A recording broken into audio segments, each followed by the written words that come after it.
Thousands of coffees, Anki cards, and hi, I'm a fourth year medical student, can I please confirm your name and date of birth later? I have finally finished my most important medical school exams. These have been unlike any exams I've ever sat because they were an absolute marathon to juggle alongside full-time placement. But my exam prep started long before this. I started making and reviewing my flashcards from my very first psychiatry placement throughout ENT, ophthalmology, dermatology, through to surgery, general practice and medicine placements. In this chaotic vlog, I show you what my revision in the weeks leading up to my exams was really like.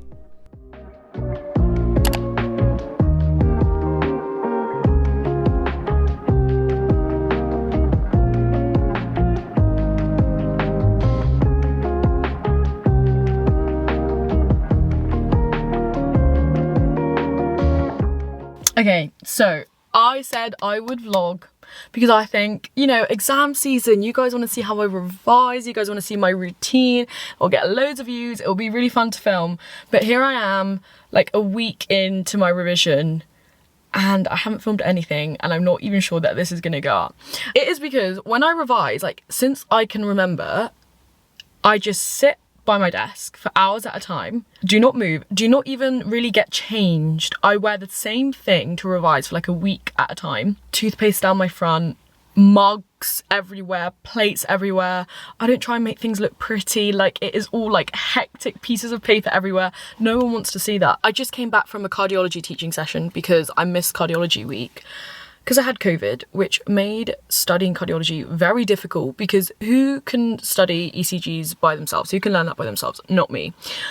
So anyway, unfortunately, the teaching session was with final years, which just made me feel worse about my abilities because there was a patient there. We went to examine them and they all put like a stethoscope to his chest and they were like, yeah, it's aortic stenosis.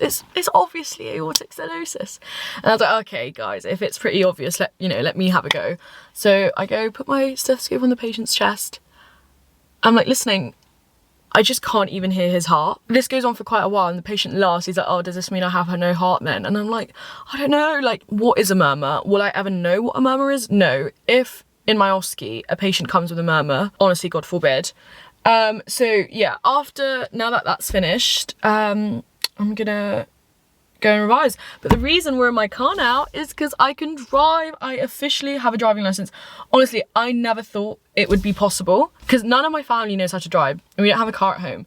So I kind of just thought, like I always wanted a car and always said, yeah, I'm gonna learn how to drive, but I never pictured it. So when I finished my exam, I told Holly to drive out as far as she could out of the test center because I was like sure that the examiner was gonna like change her mind and be like no, like she shouldn't have a driving license. I literally couldn't believe it. I still can't believe it. So my revision method is simple. I make Anki cards from teaching and online materials and I review these as regularly as possible. The only issue with that is that although I can list you the symptoms of appendicitis, in exams what tends to be trickier is to work out whether a patient presenting with abdominal pain has appendicitis. So following a teaching fellow's advice, I decided to make these synoptic mind maps on common presentations like leg pain, abdo pain, shortness of breath, chest pain, etc. And I tried to work out how I'd rule out or rule in different differentials.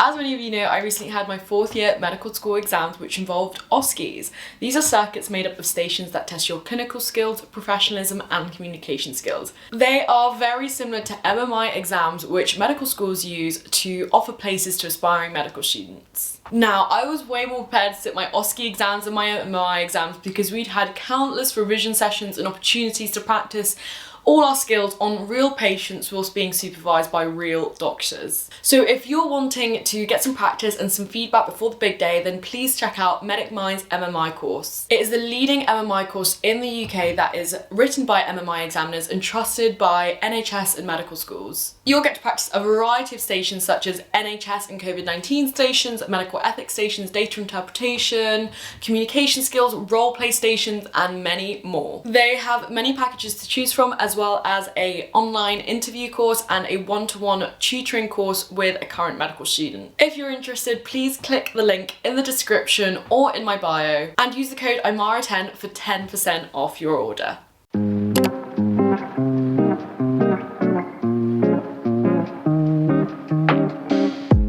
It has been a long time since I was filming in a on-campus library. I feel like I haven't done this since before COVID, I'm pretty sure. That's when I used to go to the library. So I am right now in the final stretch of revision for my fourth year exams, which I haven't explained so far, but fourth year exams are the most important at medical school. And that's because the results from these exams are used to rank you within your cohort. And then depending on where you fall in that rank, oh God, I'm stressing myself out just saying this. Depending on where you fall within your cohort depends on whether you get your first, second, third, fourth, fifth, and so forth choice of where you're going to be a junior doctor in the UK.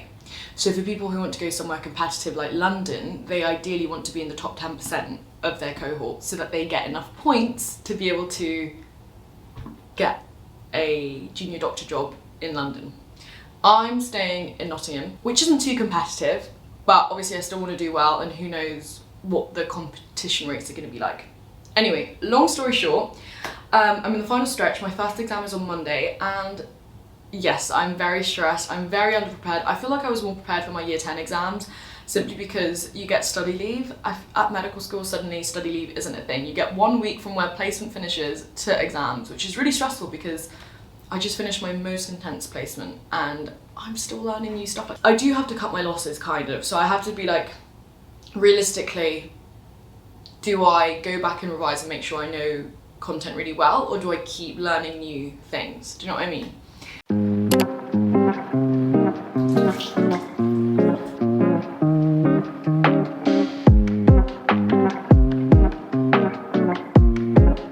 I'm using the CeraVe facial moisturising lotion. It has SPF 50, which I'm applying every day to my face and neck.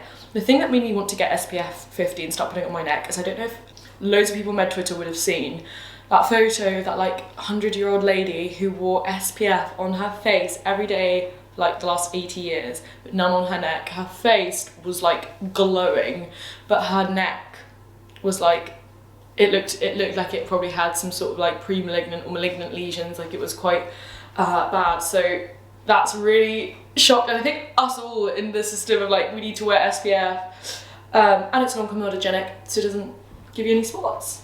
The reason I'm dressed up like this is a really unfair representation of what I'm like during exam season.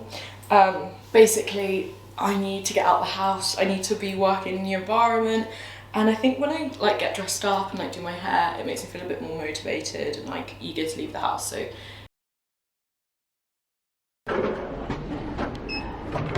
So we just got to the library. It is like 4:45 and I'm only starting work now, which is a bit awful considering it's exam season, but it is the weekend and I'm tired. It's the last weekend of exams. The plan for while we're in the library is I've been doing Anki, and I really think that that's such an effective way to revise. I found since doing the exams that Anki, I feel, has prepared me quite well for them. But the only thing is that Anki doesn't teach you kind of via cases, so they don't present you, my Anki questions don't present you with a case. You have to go through the risk factors, the diagnosis, investigations. Because with Anki it's fact and recall, so it'll be like, what are the symptoms of AKI? But with cases it will be like, someone presents with oliguria, I don't know, confusion, what's the diagnosis? And you have to go through that process of like going through the differentials. So it's like quite a different skill set, but you definitely do need both. So the university has like this teaching resource where you can go through different case questions on different specialties. So I'm going to go through dermatology and ophthalmology, which I do not like, and medicine, just because medicine was my last rotation, so I don't feel that confident on it.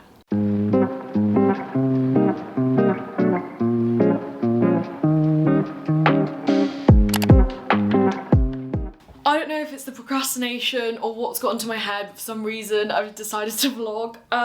It is the day before my last exam. My last exam is tomorrow, and it's my final OSCE, and let me tell you, I have been revising, like properly revising, as well as going to placement for 2 months straight, and I'm dying. I cannot sit still for more than 3 minutes without procrastinating. Like, I have my energy drink, I have D&B on, I have had lunch, I have had every possible meal you could have. I have checked every possible social media, watched every possible video on YouTube, and I just cannot sit still. So hopefully filming will somehow like motivate me to work. I'm gonna be honest just for a second. My desk looks quite nice, doesn't it? And let me show you what like it's really like in this household during revision season. That is the reality of what was actually on my desk but is now away because no one's going to click on a YouTube video if that is the thumbnail. Anyway, so I've got some drug charts here and I am using the Geeky Medics OSCE Station Bank, which, may I say, is an incredible, if not the best resource I can imagine using to revise OSCEs, because OSCEs aren't just do a respiratory examination on this patient.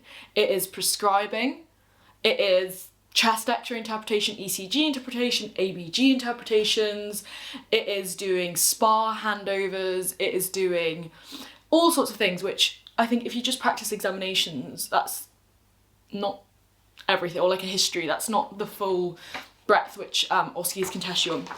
So what's really good is that they have stations, you can time them, they have mark schemes, which is so great because my girlfriend does architecture, my best friend who lives with us, she does accountancy. Bless them, they try so hard, but obviously without a mark scheme, how would they ever mark me? It is 2:35 p.m. and I've only done 2 stations. That's 20 minutes worth of work. Okay, I'm literally, it's not good, it's not good. And Holly, if you're watching, I'm sorry, I know you told me to not be on my phone, but look at me. Okay, so yeah, I'm gonna do some prescribing stations before I leave, so try and do as much work in that time. Wish me luck. Oh god, I can't believe how pepped up I am on caffeine in these clips, but I was literally on the home stretch to the end of exams, which felt like an absolute marathon after 2 months. I was very much burnt out, and for me that manifests as tiredness and severe procrastination. But thankfully I made it through, and a week later I'm still catching up on sleep. Here's some footage of me going into the Trent building for my very first knowledge paper. I had 4 exams in total, 2 OSCEs and 2 knowledge papers. 3 out of 4 went well, at least I think they did, whereas one of the exams I think was literally written by Satan himself. Let's just say not even my psychologist could answer one of the mental health questions. Anyway, I hope you enjoyed the vlog and that you learned a thing or two about how a medical student copes with exam season. I'll see you in the next one.